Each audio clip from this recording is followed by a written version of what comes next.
RD coaching classes में आपका स्वागत है। आज हम क्लास 12th के इंग्लिश के कुछ महत्वपूर्ण क्वेश्चंस को देखेंगे। What did French notice that was unusual about the school that day. तो on entering the school French notice an unusual silence.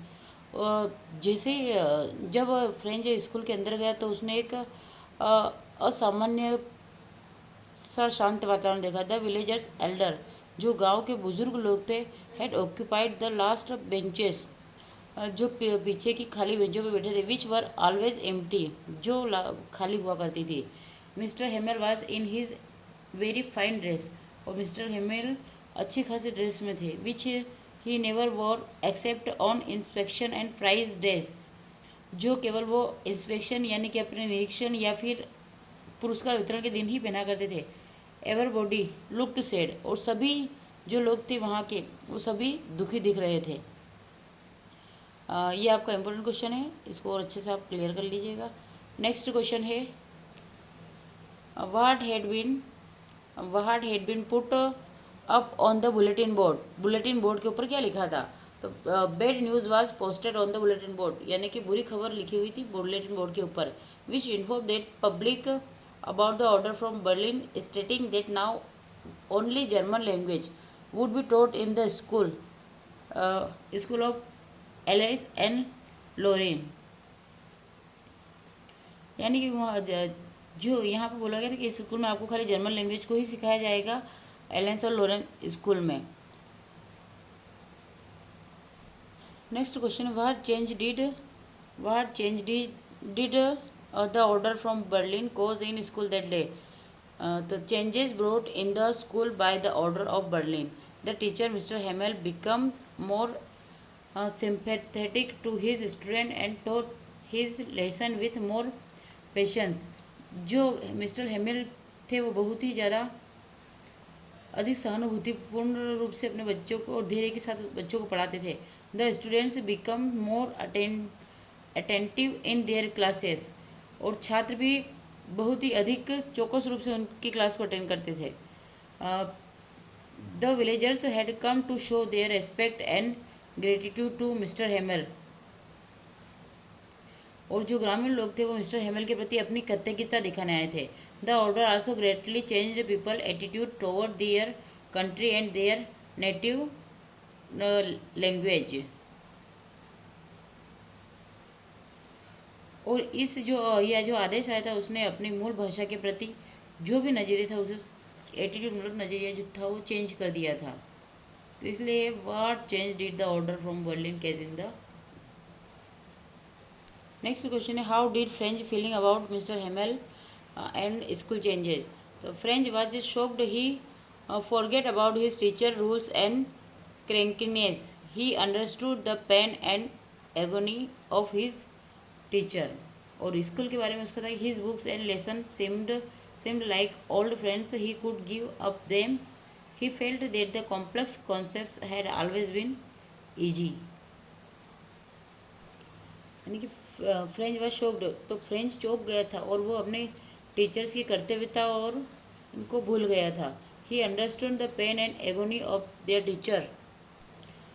इसका अर्थ होता है यानी कि वो अपने दर्द और पीड़ा को समझ रहा था, अपने टीचर की दर्द और पीड़ा को समझ रहा था। He books and lesson seemed like old friends, उसे अपनी जो किताबें थी वो पुराने दोस्तों की तरह लग रही थी।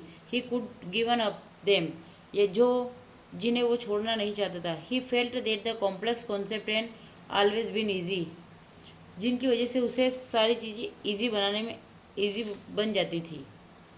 नेक्स्ट क्वेश्चन है the teacher did not scold Franz for this coming late to school, why. Teacher ने फ्रेंच को स्कूल लेट आने पर क्यों नहीं डांटा?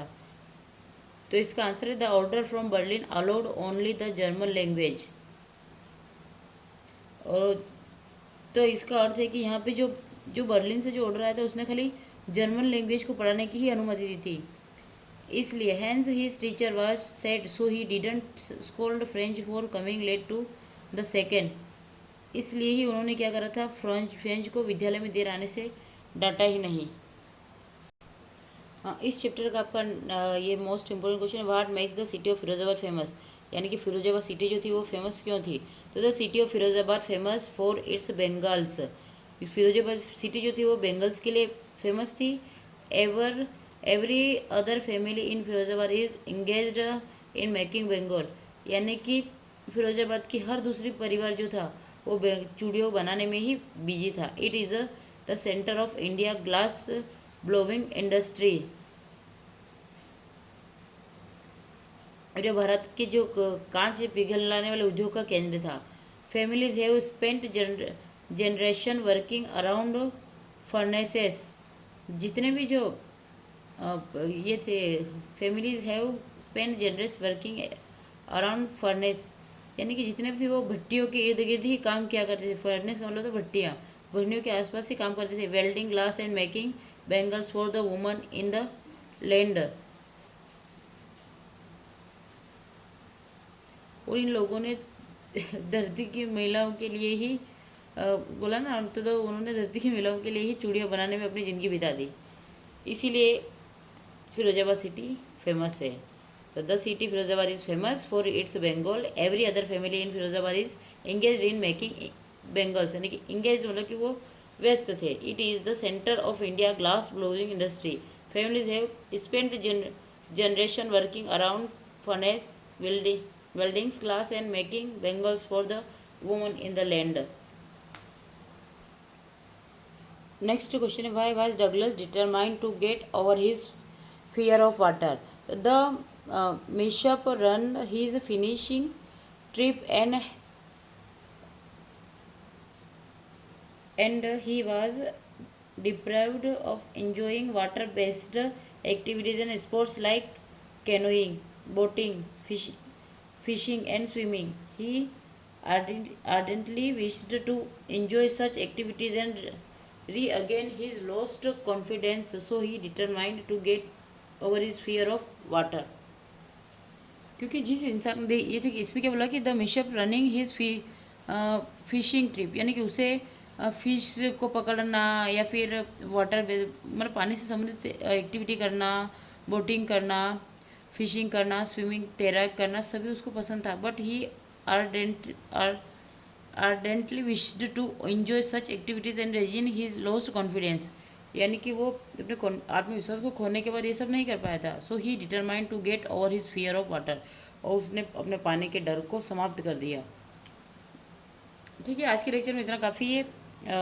आगे और हम इसके आगे के लेक्चर कल अटेंड करेंगे। Thank you.